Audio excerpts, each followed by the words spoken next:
Hello friends, അസ്സാം വലൈക്കും, നമസ്കാരം. Welcome back to tales of Neju. എല്ലാവർക്കും സുഖമാണെന്ന് വിശ്വസിക്കുന്നു. പെരുന്നാളൊക്കെ കഴിഞ്ഞ് എല്ലാവരും റാഹത്തായിട്ട് ഇരിക്കുമായിരിക്കും. അപ്പോൾ പെരുന്നാളിൻ്റെ വ്ളോഗൊന്നും ഇട്ടിട്ടുണ്ടായിരുന്നില്ല.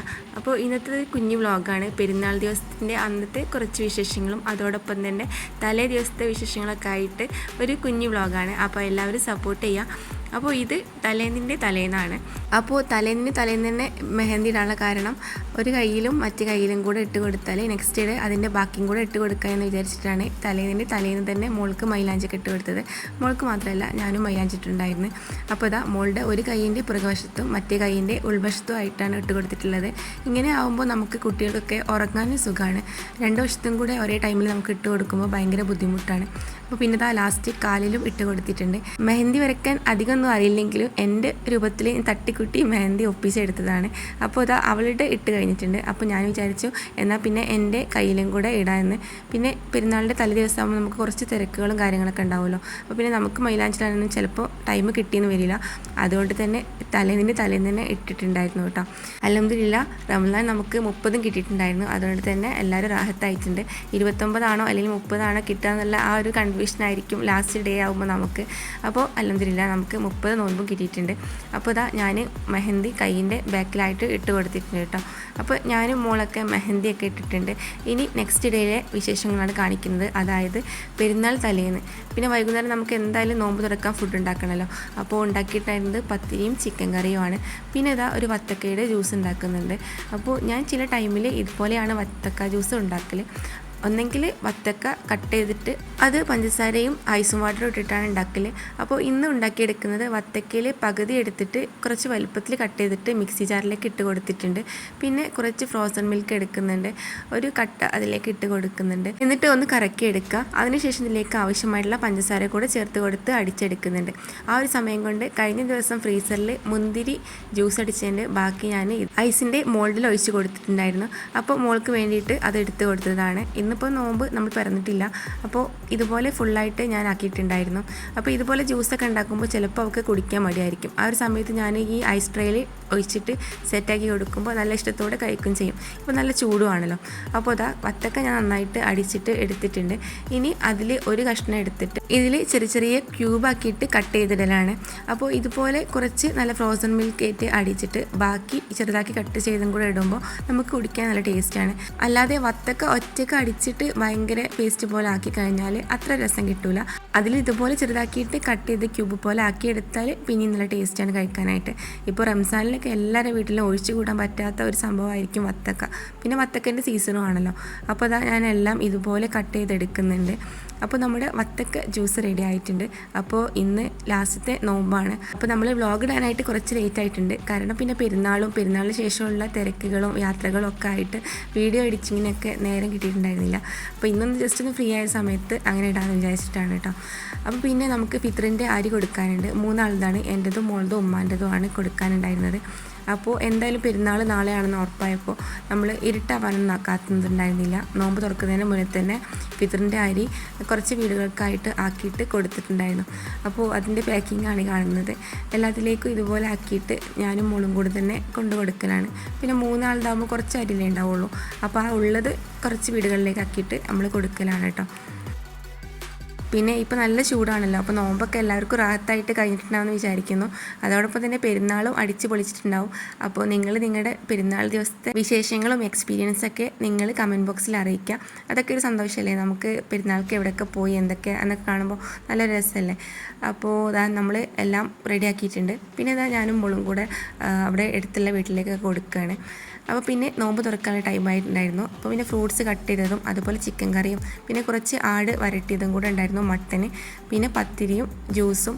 ഇങ്ങനെയൊക്കെ ആയിരുന്നു നമ്മുടെ ഇന്നത്തെ നോമ്പ് തുറക്കുമ്പോഴുള്ള ഫുഡ്. അപ്പോൾ പിന്നെ ഞങ്ങൾ നോമ്പൊക്കെ തുറന്ന് പിന്നെ പെരുന്നാളൊക്കെ ആകുമ്പോൾ പൂത്തിരിയൊക്കെ വാങ്ങിയിട്ടുണ്ടായിരുന്നു. മോള് മാത്രമേ ഉണ്ടായിരുന്നുള്ളല്ലോ. അപ്പോൾ പിന്നെ കുറച്ച് പൂത്തിരി വാങ്ങിയിട്ടുണ്ടായിരുന്നു. പിന്നെ അതൊക്കെ കത്തിക്കലും അതൊക്കെയാണ് കേട്ടോ കാണുന്നത്.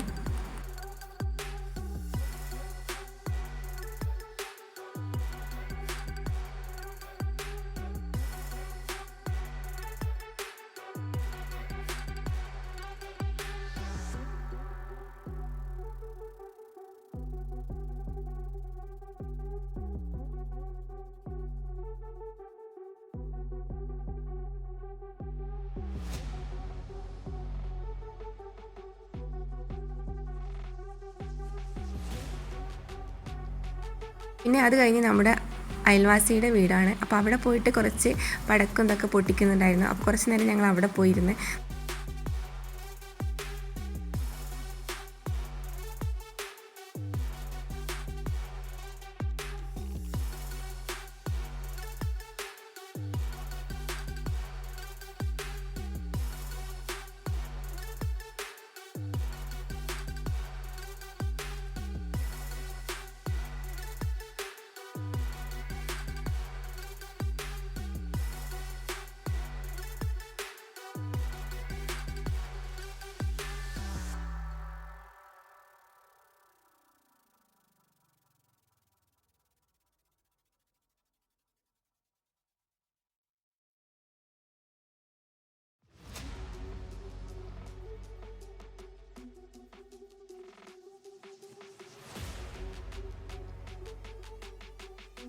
പിന്നെ അതൊക്കെ കഴിഞ്ഞ് നേരെ ഒരു 9 വരെ ഒക്കെ ആയിട്ടുണ്ടായിരുന്നു. അപ്പോൾ കിടക്കുന്നതിന് മുന്നേ ആയിട്ട് ബാക്കിയുള്ള മെഹന്തിയും കൂടെ ഇടാമെന്ന് വിചാരിച്ചു.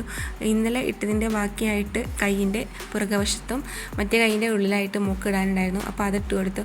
അപ്പോൾ ഈ ഒരു മെഹന്തി ഡിസൈനിൻ്റെ വീഡിയോ ഞാൻ കുഞ്ഞ് വീഡിയോ ആയിട്ട് ഇട്ടിട്ടുണ്ട്.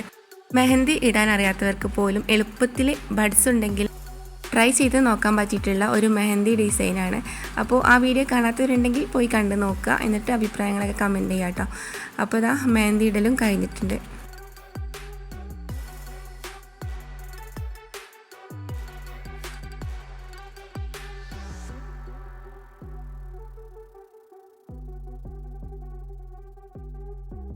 അപ്പോൾ ലാസ്റ്റ് ലുക്ക് ഇതാണ് കേട്ടോ ഉള്ളത്. പിന്നെ നെക്സ്റ്റ് ഡേത്താണ്, അതായത് പെരുന്നാളിൻ്റെ ദിവസത്താണ് കേട്ടോ. അപ്പോൾ മോള് രാവിലെ തന്നെ കുളിച്ച് മാറ്റിയിട്ടുണ്ട്. അപ്പോൾ ഇന്ന് ഹസിൻ്റെ ഏട്ടൻ, അതായത് മൂത്തച്ഛന് ഗൾഫിൽ നിന്ന് വരലാണ്. അതുകൊണ്ട് രാവിലെ തന്നെ അവർ എയർപോർട്ടിൽ പോകാൻ വേണ്ടിയിട്ട് റെഡി ആയതാണ്. അപ്പോൾ അവൾ എയർപോർട്ടിലേക്ക് പോയി. പിന്നെ രാവിലേക്ക് വേണ്ടിയിട്ട് പത്തിരിയും തലേന്നത്തെ ചിക്കൻ കറിയും ഉണ്ടായിരുന്നു. അപ്പോൾ ഞങ്ങൾ ചായയൊക്കെ കുടിച്ച് പിന്നെ ഇത് നെയ്ച്ചോറ് ഉണ്ടാക്കിയിട്ട് ബിരിയാണി ഉണ്ടാക്കാനായിട്ടാണ്. പെരുന്നാളിൻ്റെ ദിവസത്തെ ഫുഡാണ്. അപ്പോൾ ഉമ്മാക്ക് വേണ്ടിയിട്ട് സാദാ ചോറാണ് ഉണ്ടാക്കിയിട്ടുള്ളത്. പിന്നെ എനിക്കും മോൾക്കും വേണ്ടിയിട്ടാണ് ബിരിയാണി ഉണ്ടാക്കിയിട്ടുണ്ടായിരുന്നത്. അപ്പോൾ ബിരിയാണി ആദ്യം നെയ്ച്ചോറ് ഉണ്ടാക്കിയിട്ട് മസാല ഉണ്ടാക്കിയിട്ട് ഒന്ന് കുക്കറിലിട്ട് വേവിക്കാമെന്ന് വിചാരിച്ചു കേട്ടോ. പിന്നെ ഇത് ബിരിയാണി മസാലയാണ്, അതായത് നമുക്ക് റെഡിമെയ്ഡായിട്ട് കിട്ടുന്ന ആ ഒരു സ്പൈസിനെസ്സൊക്കെ ചേർത്തിട്ട് അത് വറുത്തിട്ട് പൊടിച്ചെടുക്കലാണ്. നമ്മൾ റെഡിമെയ്ഡായിട്ട് വാങ്ങുന്ന പൗഡറിനേക്കാളും നല്ലത് ഇതുപോലെ വീട്ടിൽ വറുത്ത് പൊടിച്ചെടുക്കുന്നതാണ്. ഇതാകുമ്പോൾ കുറച്ച് ഇട്ട് കൊടുത്താൽ മതിയാവും. അപ്പോൾ നെയ്ച്ചോറ് റെഡി ആയിട്ടുണ്ട് കേട്ടോ. അപ്പോൾ നെയ്ച്ചോറ് ആദ്യം ഊറ്റിയെടുക്കുക. ഇങ്ങനെ വേവിച്ചെടുക്കുന്ന സമയത്ത് നമ്മൾ അധികം വേവിച്ചെടുക്കാൻ പാടില്ല. പിന്നെ നമ്മൾ മസാലയുടെ മുകളിലേക്ക് ഇട്ട് കൊടുക്കുന്ന സമയത്ത് കുറച്ച് നേരം കൂടെ ആവിയിൽ നിൽക്കുമ്പോൾ അത് നോർമൽ വേവിലേക്കാവും കേട്ടോ. അപ്പോൾ ആദ്യം തന്നെ ഞാൻ നെയ്ച്ചോറ് ഉണ്ടാക്കിയതിന് ശേഷം പിന്നെ ബിരിയാണിയിലേക്കുള്ള മസാല ഉണ്ടാക്കുകയാണ്. അപ്പോൾ ഡീറ്റെയിൽ ആയിട്ടൊന്നും കാണിക്കുന്നില്ല. നെയ്യിട്ടിട്ട് വെജിറ്റബിൾസൊക്കെ ഇട്ടിട്ട് അതിലേക്ക് മസാലയും ബിരിയാണി മസാലയും മഞ്ഞൾപ്പൊടിയും ഉപ്പും മാത്രം ചേർത്ത് കൊടുക്കുന്നുള്ളൂ. വേറെ സ്പൈസസ് ഒന്നും ചേർത്ത് കൊടുക്കുന്നില്ല. അപ്പോൾ ഇത് നന്നായിട്ട് വഴറ്റിയ ശേഷം കുറച്ച് ചപ്പ്, പുതിന, കരിവേപ്പില അങ്ങനത്തെ ഇട്ട് കൊടുത്തിട്ടുണ്ട്. പിന്നെ ഇതിലേക്ക് അല്പം പുളിയുള്ള തൈരും കൂടെ ചേർത്ത് കൊടുക്കുന്നുണ്ട്. എന്നിട്ട് നന്നായിട്ട് മിക്സ് ചെയ്ത് കൊടുക്കുക. പിന്നെ ആദ്യം തന്നെ ചിക്കനൊക്കെ നന്നായിട്ട് കഴുകി വൃത്തിയാക്കി വെച്ചിട്ടുണ്ടായിരുന്നു. പിന്നെ കഴുകി വൃത്തിയാക്കി വെച്ചിട്ടുള്ള ചിക്കനും കൂടെ ഇട്ട് കൊടുത്തിട്ട് വഴറ്റിയെടുക്കുക. പിന്നെ ചിക്കന് വെന്ത ശേഷം ഇതിലേക്ക് നമ്മൾ കുക്ക് ചെയ്ത് വെച്ചിട്ടുള്ള നെയ്ച്ചോറും കൂടെ ഇട്ട് കൊടുക്കുക. നെയ്ച്ചോറ് എന്ന് പറയുമ്പോൾ നമ്മൾ നെയ്ച്ചോറാക്കിയിട്ട് എടുക്കുന്നതല്ല കേട്ടോ, വെള്ളത്തിലിട്ടിട്ട് അരിയിട്ടിട്ട് തിളപ്പിച്ചിട്ട് ഊറ്റിയെടുക്കുന്നതാണ്. അതായത് വൈറ്റ് റൈസ് ആക്കിയിട്ട് എടുക്കുന്നതാണ് കേട്ടോ. അപ്പോൾ നമ്മൾ പിന്നെ ചോറ് കുറച്ച് എടുക്കുക. പിന്നെ അതിലേക്ക് കുറച്ച് മല്ലിയില കൂടെ ഇടുക. പിന്നെ കുറച്ച് ബിരിയാണി മസാല ഇടുക. അങ്ങനെ കുറച്ചായിട്ട് ഇട്ട് കൊടുത്തിട്ടാണ് സെറ്റാക്കി എടുക്കുന്നത്. ലാസ്റ്റ് ഒരു 10 മിനിറ്റ് ലോ ഫ്ലെയിമിലിട്ടിട്ട് കുക്കറിൻ്റെ വിസിലിട്ടിട്ട് ഒരു 10 മിനിറ്റ് കുക്ക് ചെയ്തെടുത്താൽ മതിയാവും. അതും ലോ ഫ്ലെയിമിലിട്ടിട്ട് കുക്ക് ചെയ്തെടുക്കുക. അപ്പോൾ എളുപ്പത്തിൽ ഉണ്ടാക്കിയെടുക്കാൻ പറ്റിയുള്ള ബിരിയാണിയാണ് ഉണ്ടാക്കിയിട്ടുണ്ടായിരുന്നത്. പിന്നെ ഉമ്മ ബിരിയാണി കഴിക്കാത്ത കാരണം ഉമ്മക്ക് വെറും ചോറും ചിക്കൻ കറിയും പപ്പടം പൊരിച്ചതും ചിക്കൻ പൊരിച്ചതും അങ്ങനെയൊക്കെയാണ് ഉണ്ടായിരുന്നത്. അപ്പോൾ ബിരിയാണി റെഡി ആയിട്ടുണ്ട്. പിന്നെ ഞാൻ ചിക്കനൊക്കെ കുറച്ച് നേരത്തെ തന്നെ എണീറ്റ ഉടനെ തന്നെ കായമൊക്കെ തേച്ച് വെച്ചിട്ടുണ്ടായിരുന്നു. അപ്പോൾ ഇത് സാധാരണ ചിക്കൻ പൊരിക്കുന്ന കൂട്ടെല്ലാം ഉണ്ടാക്കിയിട്ടുണ്ടായിരുന്നത്. കുറച്ച് ഓട്സും മുട്ടയും പിന്നെ കോൺഫ്ലവറും അരിപ്പൊടിയും അങ്ങനെയൊക്കെ ചേർത്തിട്ട് ഒരു മസാല ഉണ്ടാക്കിയിട്ടാണ്. ഒരു ബ്രോസ്റ്റിൻ്റെ ടേസ്റ്റിലുള്ള ഒരു ചിക്കൻ പൊരിച്ചതാണ്. പിന്നെ സലാഡ്, വെജിറ്റബിൾസൊക്കെ ഇട്ടിട്ട് തൈരൊക്കെ ഇട്ടിട്ട് സലാഡ് ഉണ്ടാക്കിയിട്ടുണ്ടായിരുന്നു. അപ്പോൾ ചിക്കന് ഇത് നല്ല കളറൊന്നും ഉണ്ടാവില്ല, കാരണം നമ്മൾ മുളക് പൊടി അധികം യൂസ് ആക്കിയിട്ടില്ല. ഒരു ബ്രോസ്റ്റിൻ്റെ ഒക്കെ ഒരു സ്ട്രക്ചറിൽ കിട്ടാനായിട്ടാണ് ഇങ്ങനെ ഉണ്ടാക്കിയിട്ടുണ്ടായിരുന്നത്. പിന്നെ നല്ല ടേസ്റ്റാണ് കേട്ടോ. കുറച്ച് നേരം മുന്നേ നമ്മൾ ഇങ്ങനെ റെസ്റ്റ് ചെയ്ത് വെക്കണം, അതിനുശേഷം മാത്രം പൊരിച്ചെടുക്കാം. അപ്പോൾ നല്ല ടേസ്റ്റി ആയിട്ടുള്ള ചിക്കൻ്റെ റെസിപ്പിയാണ്. അപ്പോൾ ഇൻഷാ അല്ലാഹ് ഇതിൻ്റെ റെസിപ്പി ഞാൻ പറ്റുവാണെങ്കിൽ പിന്നെ അപ്ലോഡ് ചെയ്യാം. പിന്നെ എപ്പോഴും പറയുന്ന പോലെ തന്നെ എൻ്റെ വീഡിയോ ആദ്യമായിട്ട് കാണുന്ന പുതിയ ഏതെങ്കിലും കൂട്ടുകാരുണ്ടെങ്കിൽ ചാനലൊന്ന് സബ്സ്ക്രൈബ് ചെയ്ത് സപ്പോർട്ട് ചെയ്യുക. അതുപോലെ തന്നെ നിങ്ങളുടെ അഭിപ്രായങ്ങളൊക്കെ കമൻറ്റായിട്ട് അറിയിക്കുക. പിന്നെ വീഡിയോ ഇഷ്ടപ്പെട്ടു കഴിഞ്ഞാൽ ലൈക്ക് ചെയ്യുക, ഷെയർ ചെയ്യുക. അപ്പോൾ അതാ നമ്മുടെ ചിക്കൻ ഏകദേശം ഫ്രൈ ആയി വന്നിട്ടുണ്ട്. അപ്പോൾ അത് നന്നായിട്ട് ഫ്രൈ ആയതിനു ശേഷം നമുക്ക് എണ്ണയിൽ നിന്ന് കോരി മാറ്റാം.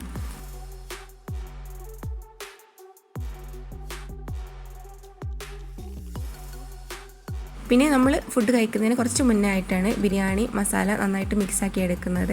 റൈസും മസാലയും കൂടെ ഒരുമിച്ച് മിക്സാക്കിയിട്ട് എടുക്കുകയാണ് ചെയ്യുന്നത്. അപ്പോൾ നമ്മൾ കുറച്ച് നേരം ആവിയിലിട്ടിട്ട് വെച്ച് തന്നെയാണ്, ആ ഒരു സമയത്താണ് ഇത് മിക്സാക്കി എടുക്കുന്നത്.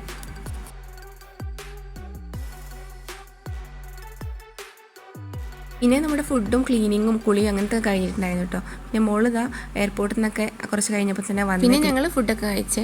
അപ്പോൾ ഇന്ന് പെരുന്നാളായിട്ട് ഞങ്ങളിന്ന് ഫസ്റ്റ് ദിവസം എവിടേക്കും പോയിട്ടുണ്ടായിരുന്നില്ല. നമ്മുടെ അടുത്തുള്ള കുടുംബക്കാരോടൊക്കെ പോയി എന്നല്ലാതെ വേറെ അങ്ങനെ ദൂരത്തായിട്ടൊന്നും പോയിട്ടുണ്ടായിരുന്നില്ല. പിന്നെ പെരുന്നാളായിട്ട് മോള് കുറച്ച് സന്തോഷത്തിലാണ്. കാരണം അവളുടെ ഉപ്പച്ചി മൂത്താപ്പൻ്റെ കയ്യിൽ കുറച്ച് മിഠായി കൊടുത്തിട്ടുണ്ടായിരുന്നു. അപ്പോൾ ആ കിട്ടിയ സന്തോഷമാണ് നമുക്കത്ത് കാണുന്നത്. പിന്നെ ആ മിഠായി നമ്മൾ നാത്തുമാർക്കൊക്കെ ആക്കിയിട്ടുണ്ടായിരുന്നു. അപ്പോൾ പെരുന്നാക്കത്തെ കുഞ്ഞു വിശേഷം ഇന്ന് അവസാനിക്കുകയാണ്. അപ്പോൾ രണ്ടാം പെരുന്നാളത്തെ വലിയ വിശേഷങ്ങളൊക്കെ ആയിട്ട് വീണ്ടും വരാം. അതുവരേക്കും ബൈ, താങ്ക്സ് ഫോർ വാച്ചിങ്. അപ്പോൾ പെരുന്നാളിൻ്റെ അന്നെടുത്ത കുറച്ച് പിക്കും കൂടെ ഇതിൽ ഉൾപ്പെടുത്തുന്നുണ്ട്.